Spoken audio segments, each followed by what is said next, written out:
Going to the moon.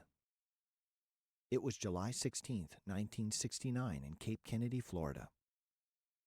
Neil Armstrong, Michael Collins, and Edwin Buzz Aldrin Jr. ate a big dinner of meat and vegetables. After dinner, they talked to doctors, people from the newspapers, and their families.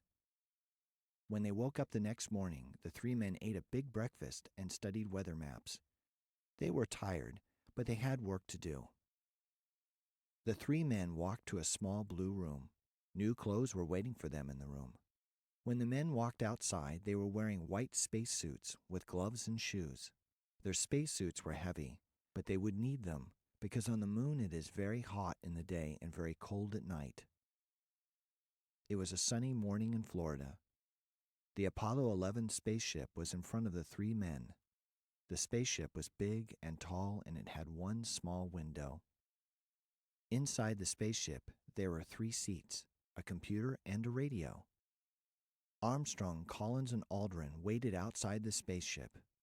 Today, they were going to the moon for 8 days and nights. They'd study the sky and the sun in the sky, and they walked inside the Apollo 11. A man standing outside the spaceship closed the door. 6 miles away from Cape Kennedy, many people were waiting on a beach for the Apollo 11 to go to the moon. Some of the people had telescopes, some had cameras, and some had binoculars, but all of them were watching the sky. The Apollo 11 departed at 9:32 a.m., and in less than 12 minutes, it was far from the Earth.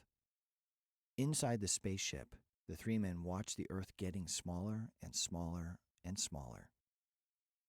The Earth was now a small blue and white ball in a black sky, and the moon was getting bigger and bigger. On July 20th, 1969, Neil Armstrong was the first man on the moon, and Buzz Aldrin walked on the moon after him. It was a big first in history for the United States and for all people on Earth.